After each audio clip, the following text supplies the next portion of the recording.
السلام علیکم ورحمۃ اللہ وبرکاتہ۔ میں ترکیب سمجھ گیا ہوں، مارکونی نے کہا۔ ایک ترکیب میرے دماغ میں بھی آئی ہے۔ ہم انہیں قتل کر سکتے ہیں، 2-3 کو زندہ پکڑ سکتے ہیں، لیکن میں آپ کو یہ یقین نہیں دلا سکتا کہ وہ اس جگہ کے تمام بھید ہمیں بتا دیں گے۔ اپنے قبیلے کو مرتا دیکھ کر وہ بھی مرنے کے لیے تیار ہو جائیں گے، لیکن بتائیں گے کچھ نہیں۔ میں ایسی ترکیب کروں گا کہ ان میں سے 1-2 آدمی باہر کو بھاگ اٹھیں اور ان کا تعاقب کیا جائے، راستہ معلوم ہو جائے گا۔ تم دانش مند ہو مارکونی، احمد درویش نے کہا۔ بتاؤ کتنے آدمی ہوں؟ 50، مارکونی نے جواب دیا اور کہا۔ زیادہ تر آدمی میرے منتخب کیے ہوئے ہوں گے، میں انہیں تلاش کر لوں گا، مگر مہم کے آغاز سے پہلے میں اپنی شرطیں پیش کرنا چاہتا ہوں۔ تمہیں منہ مانگا انعام ملے گا، احمد نے کہا۔ مجھے خزانے سے حصہ ملنا چاہیے، مارکونی نے کہا۔ اتنی خطرناک مہم میرے فرائض میں شامل نہیں۔ میں جاسوس اور تخریب کار ہوں، مجھے خزانے کی تلاش کے لیے نہیں بھیجا گیا۔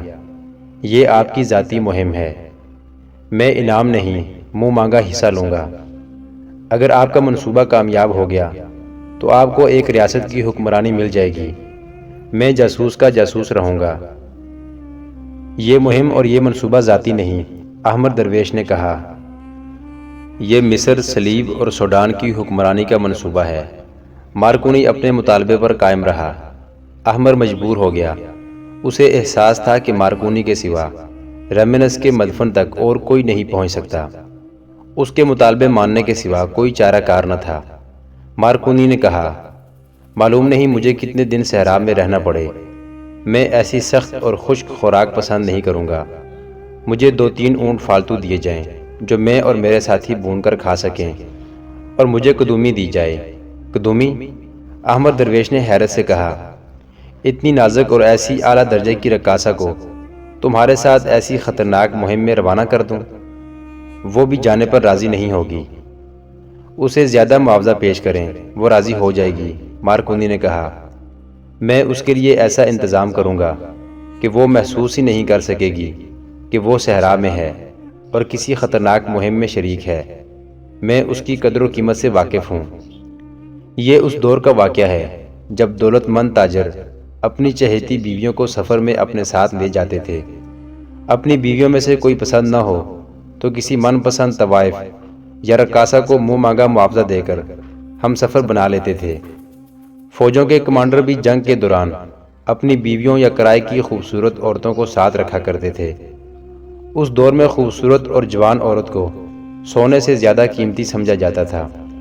یہی وجہ تھی کہ صلیبیوں اور یہودیوں نے سلطنت اسلامیہ کی جڑیں کھوکھلی کرنے کے لیے عورت کا استعمال کیا تھا۔ اچانک گرم ہوا کے جھونکے تیز ہونے لگے، ریت اڑنے لگی اور اس کے ساتھ عورتوں کے رونے کی آوازیں سنائی دینے لگیں۔ 2 یا 3 عورتیں اونچی آواز میں رو رہی تھیں۔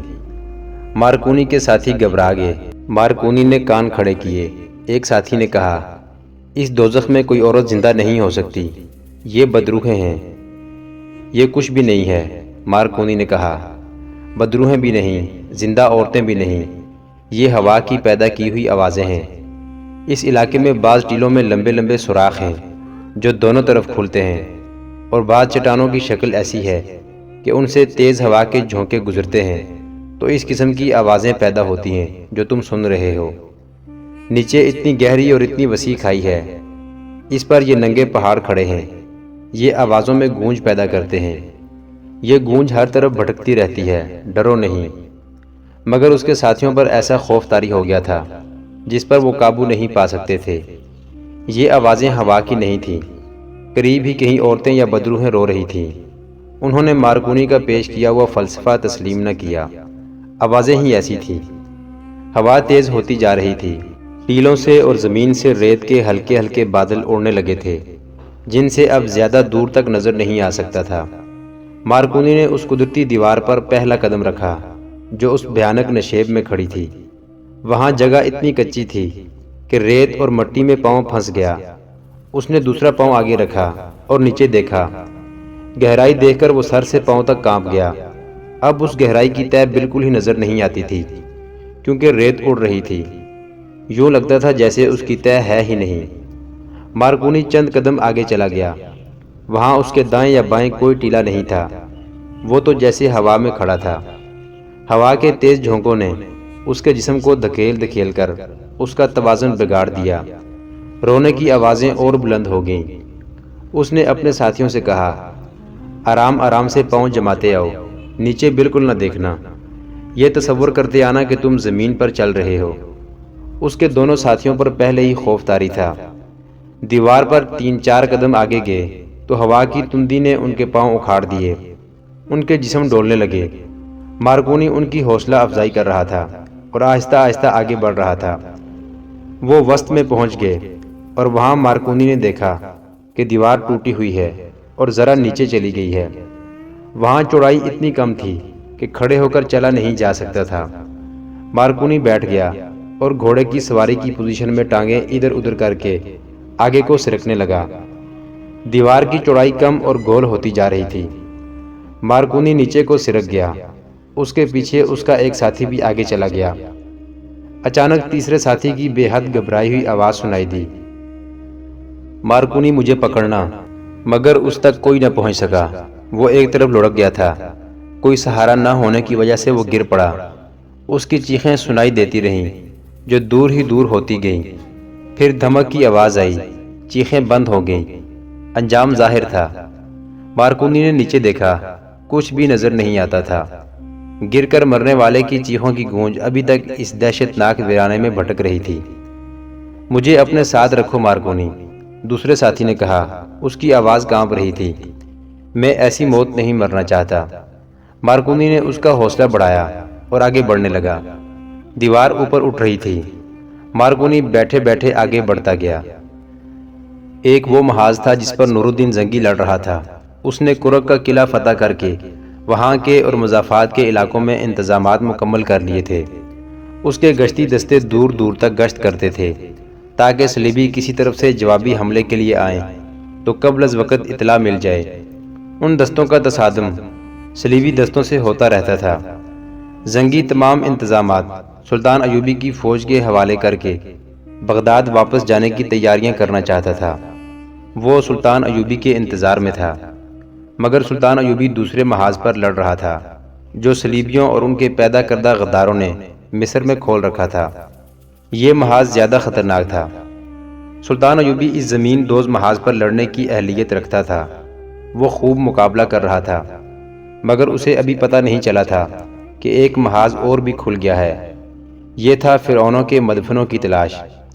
شام کے کھانے کے بعد سلطان ایوبی اس کمرے میں گیا جہاں وہ اپنے سالاروں اور دیگر حکام کو اکٹھا کر کے احکامات اور ہدایات دیا کرتا تھا۔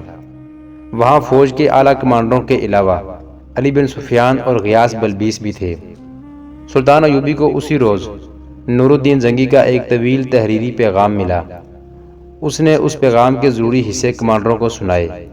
زنگی نے لکھا تھا، عزیز صلاح الدین، اللہ تعالیٰ تمہیں زندہ و سلامت رکھے۔ اسلام کو تمہاری بہت ضرورت ہے۔ کرک اور گرد و پیش کے علاقے دشمن سے صاف ہو چکے ہیں۔ گشتی دستے جاتے ہیں تو صلیبیوں کا کوئی دستہ کبھی کبھی ہمارے کسی دستے سے الجھ پڑتا ہے۔ صلیبی مجھ پر یہ روک ڈالنے کی کوشش کر رہے ہیں کہ وہ ابھی یہی ہیں۔ تمہارے تیار کیے ہوئے چھاپہ مار دستے تعریف کے قابل ہیں۔ یہ بہت دور تک چلے جاتے ہیں۔ تم نے ان پر جو محنت کی ہے وہ اس کا صلہ دے رہے ہیں۔ تمہارے جاسوس ان سے بھی دلیر اور عقل مند ہیں۔ ان کی نظروں سے میں اتنی دور بیٹھا ہوا دشمن کی ہر ایک حرکت دیکھ رہا ہوں۔ تازہ اطلاع یہ ہے کہ صلیبی شاید جوابی حملہ نہ کریں۔ وہ ہمیں انگیخت کر رہے ہیں کہ ہم آگے جا کر ان پر حملہ کریں۔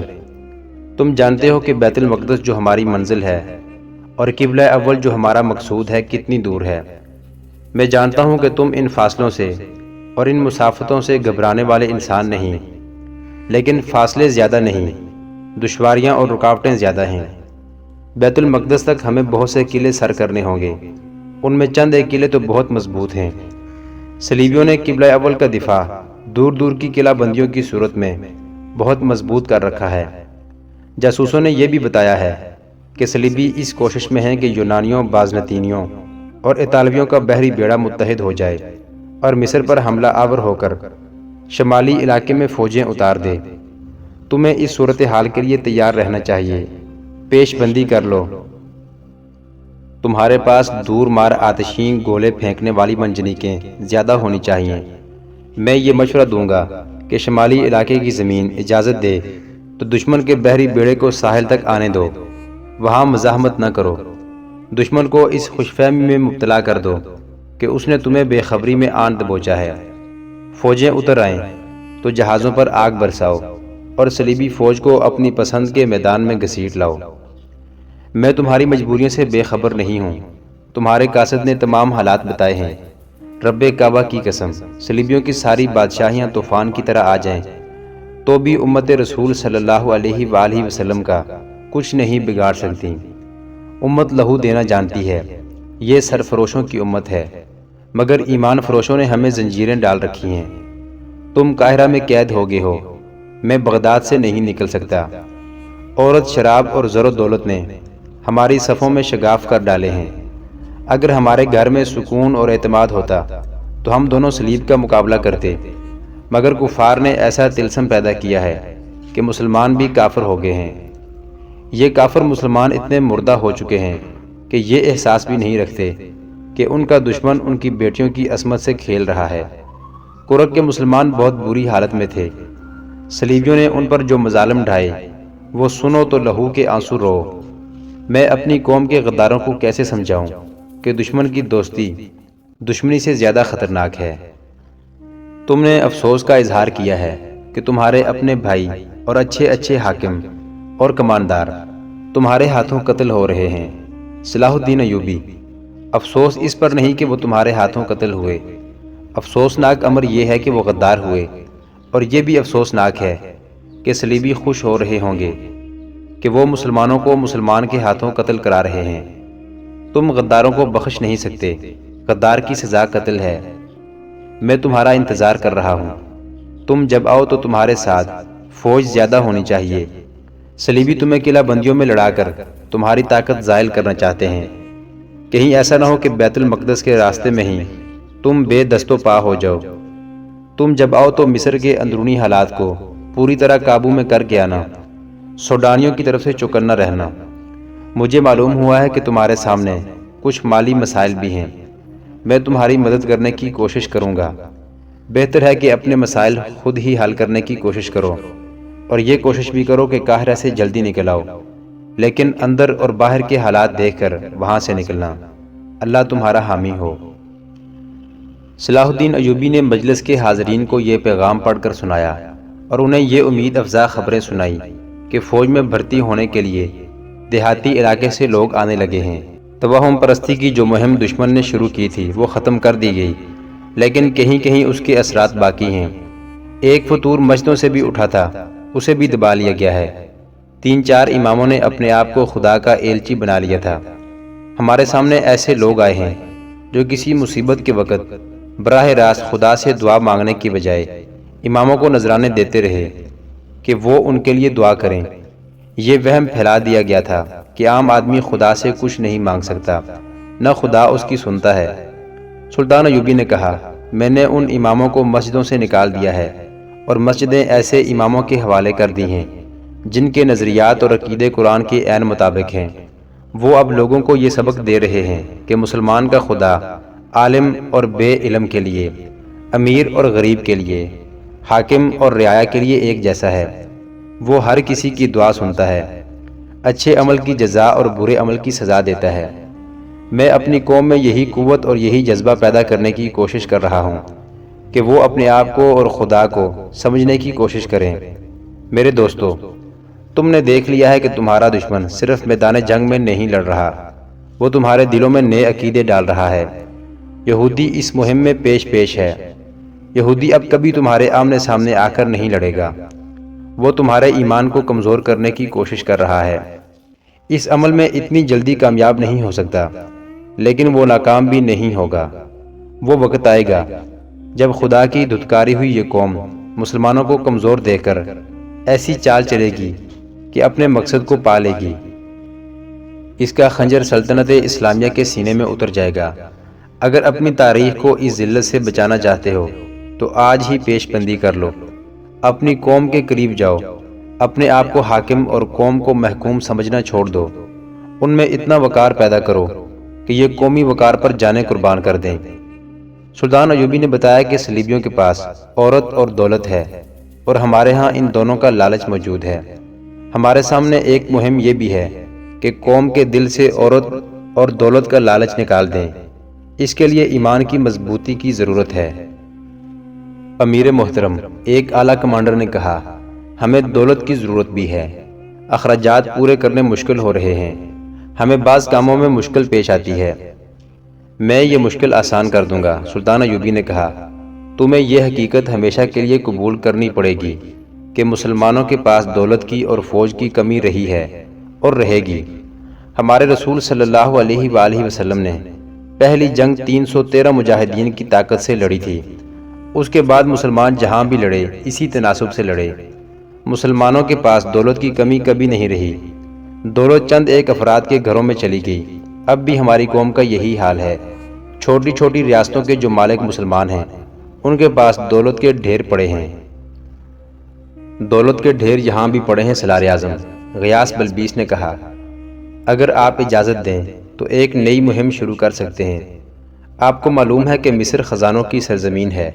یہاں جو فرعون بھی مرا وہ اپنا تمام تر خزانہ اپنے ساتھ زمین کے نیچے لے گیا۔ وہ خزانے کس کے تھے؟ یہ اس غریب مخلوق کی دولت تھی جسے بھوکا رکھ کر اس سے سجدے کرائے گئے۔ اس دور کے انسان نے فرعون کو خدا صرف اس لیے کہا تھا کہ وہ انسان بھوکا تھا۔ اس کی قسمت فرعونوں کے ہاتھ میں تھی۔ اس کی زندگی اور موت بھی فرعونوں نے اپنے ہاتھ میں لے لی تھی۔ انسانوں سے زمین کھدوا اور پہاڑ کٹوا کر فرعونوں نے اپنے زمین دوز مقبرے بنائے تو وہ ایسے جیسے ان کے محل تھے۔ اس میں انہوں نے وہ دولت ڈھیر کر لی جو ان لوگوں کی تھی۔ اگر آپ اجازت دیں تو ہم فرعونوں کے زمین دوز مقبروں اور مدفنوں کی تلاش شروع کر دیں، خزانے ملک اور قوم کی خاطر استعمال کریں گے۔ غیاث بلبیس کی تائید میں کئی آوازیں اٹھیں، یہ صحیح ہے امیر محترم، ہم نے اس سے پہلے کبھی غور ہی نہیں کیا تھا۔ ہم اس مہم میں فوج کو استعمال کر سکتے ہیں۔ شہری آبادی سے ایک لشکر جمع کیا جا سکتا ہے۔ ہاں، غیر فوجیوں کو استعمال کیا جائے اور انہیں اجرت دی جائے۔ مجلس میں ہنگامہ سا برپا ہو گیا۔ ہر کوئی کچھ نہ کچھ کہہ رہا تھا۔ اگر کوئی خاموش تھا تو وہ صلاح الدین ایوبی تھا۔ مجلس میں بہت دیر بعد یہ احساس پیدا ہوا کہ ان کا امیر اور سالار اعظم خاموش ہے۔ مجلس پر بھی خاموشی طاری ہو گئی۔ سلطان ایوبی نے سب پر نگاہ ڈالی اور کہا، میں اس مہم کی اجازت نہیں دے سکتا جس کی تجویز غیاث بلبیس نے پیش کی ہے۔ مجلس پر سناٹا طاری ہو گیا۔ کسی کو توقع نہیں تھی کہ سلطان ایوبی اس تجویز کو ٹھکرا دے گا۔ اس نے کہا، میں نہیں چاہتا کہ مرنے کے بعد تاریخ مجھے قبر چور اور مقبروں کا ڈاکو کہے۔ تاریخ نے مجھے ذلیل کیا تو اس میں تمہاری بھی ذلت ہوگی۔ آنے والی نسلیں کہیں گی کہ صلاح الدین ایوبی کے مشیر اور وزیر بھی قبر چور تھے۔ صلیبی اس الزام کو خوب اچھالیں گے اور تمہاری قربانیوں اور جذبہ اسلام کو ڈکیتی اور راہزنی کا نام دے کر تمہیں تمہاری ہی نسلوں میں رسوا کر دیں گے، اور تم ہی نہیں ہماری تاریخ ذلیل اور رسوا ہو جائے گی۔ گستاخی معاف امیر محترم، علی بن سفیان نے کہا، تھوڑے سے عرصے کے لیے مصر صلیبیوں کے قبضے میں آیا تھا۔ انہوں نے سب سے پہلے یہاں کے خزانوں کی تلاش شروع کی تھی۔ قاہرہ کے مضافات میں ہم نے جن کھنڈروں سے صلیبی تخریب کاروں اور فدائیوں کا ایک گروہ پکڑا تھا وہ کسی فرعون کا مدفن تھا۔ وہاں سے وہ سب کچھ لے گئے تھے۔ صلیبیوں کی حکومت زیادہ دیر قائم نہ رہی، ورنہ وہ یہاں کے تمام خزانے نکال کر لے جاتے۔ محترم غیاث بلبیس نے ٹھیک کہا ہے کہ یہ خزانے اگر کسی کی ملکیت ہیں تو وہ فرعون نہیں تھے، ان کے مالک اس وقت کے انسان تھے۔ میں یہ مشورہ پیش کرنے کی جرات ضرور کروں گا کہ یہ خزانے نکال کر آج کے انسان کی فلاح و بہبود اور وقار کے لیے استعمال کیے جائیں۔ اور میں تمہیں یہ بھی بتا دوں، سلطان ایوبی نے کہا کہ یہ خزانے تمہارے سامنے آئے تو تم بھی فرعون بن جاؤ گے۔ انسان کو یہ جرات کس نے دی تھی کہ وہ اپنے آپ کو خدا سمجھے؟ دولت اور دولت کی ہوس نے۔ انسان کو انسان کے آگے سجدہ کس نے کرایا تھا؟ مفلسی اور بھوک نے۔ تم صلیبیوں کی بات کرتے ہو کہ انہوں نے فرعونوں کے ایک مدفن کو لوٹا۔ میں تمہیں بتاتا ہوں کہ جب پہلے فرعون کی لاش تمام تر خزانے کے ساتھ زمین میں دبائی گئی تھی قبر چوری اسی وقت شروع ہو گئی تھی۔ انسان وحشیوں اور درندوں کی طرح پہلے فرعون کے مدفن پر ٹوٹ پڑے تھے۔ ان کا دین اور ایمان صرف دولت بن گیا تھا۔ پھر فرعون مر کر اپنے خزانے زمین میں لے جاتے رہے اور قبر چوری باقاعدہ پیشہ بن گئی۔ اس کے بعد ہر فرعون نے اپنی زندگی میں ہی اپنا مدفن کسی ایسی جگہ تیار کرایا کہ کوئی اسے کھول نہ سکے، اور جب فرعونوں کا دور ختم ہو گیا تو مصر جس کے قبضے میں بھی آیا اس نے ان چھپے ہوئے خزانوں کی تلاش شروع کر دی۔ میں جانتا ہوں کہ فرعونوں کے بہت سے مدفن ایسے ہیں جن کے متعلق کوئی جانتا ہی نہیں کہ کہاں ہیں۔ وہ زمین دوز محل ہیں۔ قیامت تک مصر کے حکمران اور حملہ آور ان مدفنوں کو ڈھونڈتے رہیں گے۔ ان تمام حکومتوں کو زوال کیوں آیا؟ صرف اس لیے کہ ان کی توجہ خزانوں پر مرکوز ہو گئی تھی۔ رعایا کو یہ تاثر دیا کہ دولت ہے تو عزت ہے، ہاتھ خالی ہے تو تم بھی اور تمہاری بیٹیاں بھی ان کی ہیں جن کے پاس دولت ہے۔ میرے رفیقو، صلاح الدین ایوبی کو اس کتار میں کھڑا نہ کرو۔ میں اپنی قوم کو یہ تاثر دینا چاہتا ہوں کہ اصل دولت قومی وقار اور ایمان ہے، لیکن یہ تاثر صرف اس صورت میں پیدا کیا جا سکتا ہے کہ میں خود اور تم سب جو حکومت کے ستون ہو دل سے دولت کا لالچ نکال دو۔ ہم ان خزانوں کی تلاش ذاتی لالچ کے لیے نہیں کرنا چاہتے، ایک کمانڈر نے کہا۔ ہم قومی ضروریات کے پیش نظر یہ مہم شروع کرنا چاہتے ہیں۔ میں جانتا ہوں میرا انکار تم میں سے کسی کو پسند نہیں، سلطان ایوبی نے کہا۔ میری بات سمجھنے کے لیے تمہیں اپنے ذہن بالکل خالی کرنے ہوں گے۔ میری عقل مجھے بتا رہی ہے کہ باہر سے آئی ہوئی دولت جو قومی ضروریات کے لیے آئی ہو، حاکموں کے ایمان متزلزل کر دیا کرتی ہے۔ یہ دولت کی لعنت ہے۔ اگر میرے پاس گھوڑا خریدنے کے لیے رقم نہیں ہوگی تو میں فوج کے ساتھ پیدل بیت المقدس جاؤں گا۔ گھوڑا خریدنے کے لیے مردوں کے کفن اتار کر نہیں بیچوں گا۔ میرا مقصد بیت المقدس کو صلیبیوں سے آزاد کرانا ہے۔ گھوڑا خریدنے کے لیے رقم کا حصول میرا مقصد نہیں۔ تم جب خزانوں کی تلاش کرنے لگو گے تو قوم میں ایسے لوگ موجود ہیں جو اپنے طور پر چوری چھپے مقبروں کو اکھاڑنے لگیں گے۔ مصر میں ایسا ہوتا آیا ہے، اور جب یہ خزانے تمہارے سامنے آئیں گے تو تم ایک دوسرے کے اگر دشمن نہ ہوئے تو ایک دوسرے کو شک کی نگاہوں سے دیکھو گے۔ جہاں خزانے آ جاتے ہیں وہاں انسانی محبت ختم ہو جاتی ہے، حقوق العباد کا جذبہ ختم ہو جاتا ہے۔ ان زر و جواہرات نے انسان کو خدا بنایا تھا۔ وہ عذاب کہاں ہیں؟ آسمانوں پر نہیں، زمین کے نیچے ہیں۔ میرے رفیقو، میں ایک نئے جرم کی بنیاد نہیں ڈالنا چاہتا۔ ان خزانوں سے بچو۔ یہ خزانوں کے لالچ کا ہی کرشمہ ہے کہ تمہاری صفوں میں غدار بھی موجود ہیں۔ تم 2 غداروں کو قتل کرتے ہو تو 4 اور پیدا ہو جاتے ہیں۔ اپنی تقدیر اپنی تدبیر سے بناؤ۔ تم مسلمان ہو، اپنی قسمت کفار کے ہاتھوں میں نہ دو، ورنہ سب غدار ہو جاؤ گے۔ فرعون مر چکے ہیں، انہیں زمین کی تہوں میں دبا رہنے دو۔ آپ کے حکم کے بغیر ہم ایسی کوئی مہم شروع نہیں کریں گے، کسی نے کہا۔ غیاث، سلطان ایوبی نے غیاث بلبیس سے مسکرا کر پوچھا، آج تمہیں ان پوشیدہ خزانوں کا خیال کیسے آ گیا ہے؟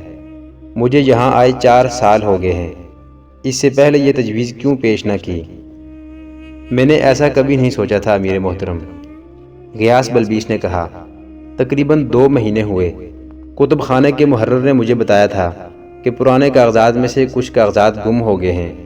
میں نے ان کاغذات کی نوعیت اور اہمیت پوچھی تو اس نے بتایا کہ وہ ایسے اہم نہیں تھے کہ تلاش ضروری سمجھی جائے۔